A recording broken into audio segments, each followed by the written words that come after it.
I come here today to discuss a subject on which much of the destiny of the 21st century will hinge: the United States' relationship with China. Since the earliest days of this administration, President Trump has been determined to build a relationship with China on a foundation of candor, fairness, mutual respect, in order to achieve, in his words, a more just, secure, and peaceful world. 1 year ago this month, I spoke about many of Beijing's policies most harmful to America's interests and values, from China's debt diplomacy, military expansionism, its repression of people of faith, construction of a surveillance state, and of course, to China's arsenal of policies inconsistent with free and fair trade, including tariffs, quotas, currency manipulation, forced technology transfer, and industrial subsidies. Past administrations have come and gone, and all were aware of these abuses. None were willing to upset the established Washington interests, who not only permitted these abuses, but often profited from them. The political establishment was not only silent in the face of China's economic aggression and human rights abuses, but they often enabled them. As each year passed, as each factory closed in the heartland of America, as each new skyscraper went up in Beijing, American workers grew only more disheartened, and China grew only more emboldened. In less than 2 short decades, we've seen, as President Trump has said, the greatest transfer of wealth in the history of the world. Over the past 17 years, China's GDP has grown by more than 9-fold. It has become the second largest economy in the world. Much of this success was driven by American investment in China. Beijing's actions have contributed to the United States trade deficit with China that last year ran to more than $400 billion, nearly half of our global trade deficit. As President Trump has said many times, we rebuilt China over the past 25 years. No truer words were spoken, but those days are over. As history will surely note, in less than 3 years, President Donald Trump has changed that narrative forever. No longer will America and its leaders hope that economic engagement alone will transform Communist China's authoritarian state into a free and open society that respects private property, the rule of law, and international rules of commerce. Instead, as the President's 2017 National Security Strategy articulated, the United States now recognizes China as a strategic and economic rival. When our administration took office, China was on track to become the largest economy in the world. Experts predicted that China's economy would surpass the United States economy in just a few short years. But thanks to the bold economic agenda advanced by President Trump, all that has changed. Because of the President's policies, America has added trillions of dollars of wealth to our economy, while China's economy continues to fall behind. To level the playing field for the American worker against unethical trade practices, President Trump levied tariffs on $250 billion in Chinese goods in 2018. And earlier this year, the President announced we would place tariffs on another $300 billion of Chinese goods if significant issues in our trading relationship were not resolved by December of this year. To protect intellectual property rights and the privacy of our citizens and our national security, we've taken strong steps to curtail illegal behavior of Chinese companies like Huawei and ZTE. And we've urged our allies around the world to build secure 5G networks that don't give Beijing control of our most sensitive infrastructure and data.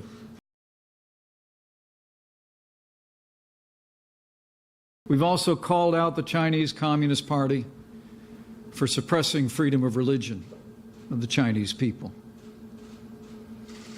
Millions of ethnic and religious minorities in China are struggling against the party's efforts to eradicate their religious and cultural identities. The Communist Party in China has arrested Christian pastors, banned the sale of Bibles, demolished churches, and imprisoned more than 1 million Muslim Uyghurs.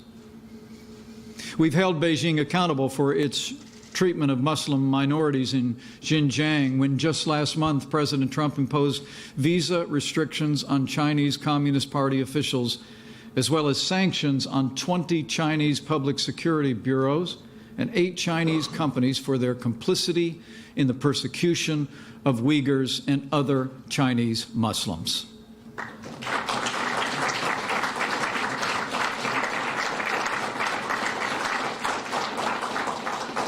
And we've stood by Taiwan in defense of her hard-won freedoms. Under this administration, we've authorized additional military sales and recognized Taiwan's place as one of the world's great trading economies and beacons of Chinese culture and democracy. And as millions have taken to the streets in peaceful protest, we've spoken out on behalf of the people of Hong Kong. And President Trump has made it clear from early on that there must be a peaceful resolution that respects the rights of the people of Hong Kong, as outlined in the 1984 Sino-British Joint Declaration.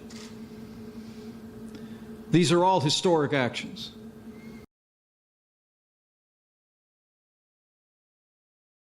I must tell you that in the years since my Hudson speech, Beijing has still not taken significant action to improve our economic relationship. And on many other issues we raised, Beijing's behavior has become even more aggressive and destabilizing. Now, President Trump still believes Beijing wants to make a deal. And we welcome the support for American agriculture in the new Phase 1 agreement and hope it can be signed soon at the APEC summit in Chile this week. But China knows there's a whole range of structural and significant issues between our two countries that also must be addressed. For instance, despite a 2015 promise in the Rose Garden by China's leader to cease and desist, China continues to aid and abet the theft of our intellectual property. Last July, the director of the FBI told Congress that of his agency's 1,000 active investigations into intellectual property theft, the majority involved China. In March, Tesla filed suit against a former engineer who's been accused of stealing 300,000 files related to its own American-developed autopilot system before bolting for a job at a Chinese self-driving car company. And last December, the Justice Department revealed that it had broken up a nearly 4-year operation by a notorious hacking group within China's Ministry of State Security. These Chinese government officials stole the names and data of 100,000 U.S. Navy personnel, as well as ship maintenance information with grave implications for our national security. And today, China's Communist Party is building a surveillance state unlike anything the world has ever seen. Hundreds of millions of surveillance cameras stare down from every vantage point. Ethnic minorities must navigate arbitrary checkpoints where police demand blood samples, fingerprints, voice recordings, and multiple-angle headshots and even iris scans. And China is now exporting to countries in Africa, Latin America, and the Middle East the very same technological tools that it uses in its authoritarian regime. Beijing has also smashed the barriers between civilian and military technological domains. A doctrine that China calls the military-civilian fusion. By law and presidential fiat, companies in China, whether private, state-owned, or foreign, must share their technologies with the Chinese military. China is also using its One Belt, One Road initiative to establish footholds in ports around the world, ostensibly for commercial purposes, but those purposes could eventually become military.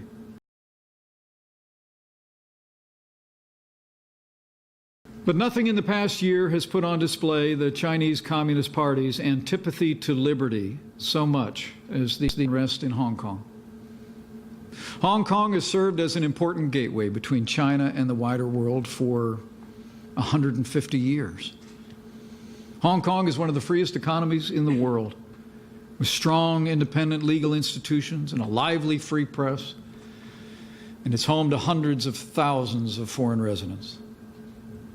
Hong Kong is a living example of what can happen when China embraces liberty. And yet, for the last few years, Beijing has increased its interventions in Hong Kong and engaged in actions to curtail the rights and liberties of its people. Rights and liberties that were guaranteed through a binding international agreement of one country, two systems.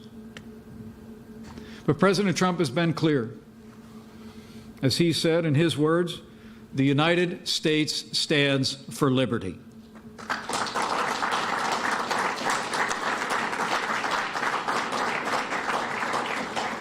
We respect the sovereignty of nations. But America also expects Beijing to honor its commitments.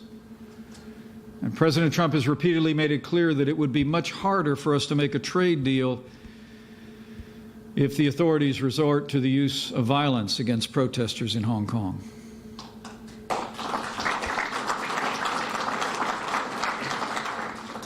Since then, I'm pleased to observe that Hong Kong authorities have withdrawn the extradition bill that sparked the protests in the first place, and Beijing has shown some restraint.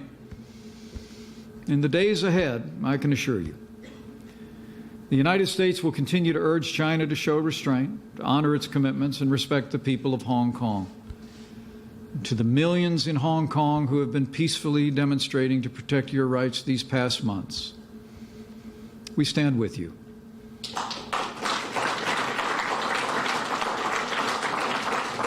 We are inspired by you, and we urge you to stay on the path of nonviolent protest.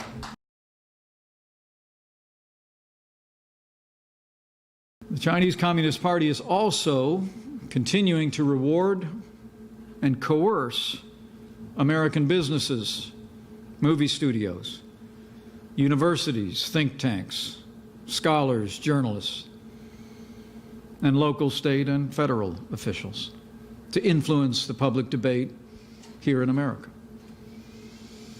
Today, China is not only exporting hundreds of billions of dollars in unfairly traded goods to the United States, but lately, China has also been trying to export censorship.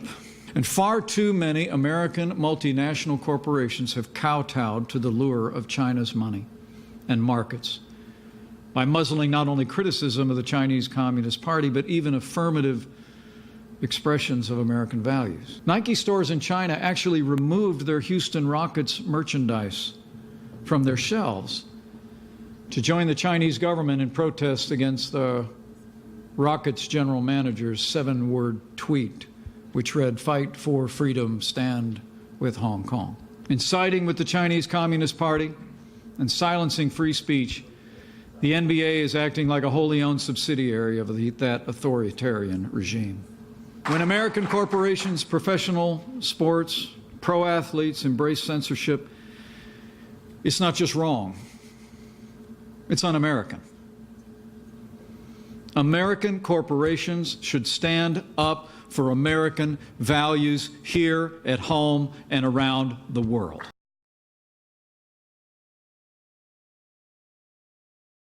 We are not seeking to contain China's development. We want a constructive relationship with China's leaders, like we have enjoyed for generations with China's people. And if China will step forward and seize this unique moment in history to start anew by ending the trade practices that have taken advantage of the American people for far too long, I know President Donald Trump is ready and willing to begin that new future. People sometimes ask whether the Trump administration seeks to decouple from China. The answer is a resounding no. That it's the Chinese Communist Party that has been decoupling from the wider world for decades. China should never underestimate the resilience of the freedom-loving people of America or the resolve of the President of the United States. We will continue to negotiate in good faith with China to bring about long overdue structural reforms in our economic relationship. And as I heard again from him this morning, President Trump remains optimistic that an agreement can be reached. President Trump has forged a strong personal relationship with President Xi. And on that foundation, we will continue to look for ways to strengthen our relationship for the betterment of both of our peoples. America is reaching out our hand to China. And we hope that soon, Beijing will reach back, this time with deeds, not words, and with renewed respect for America.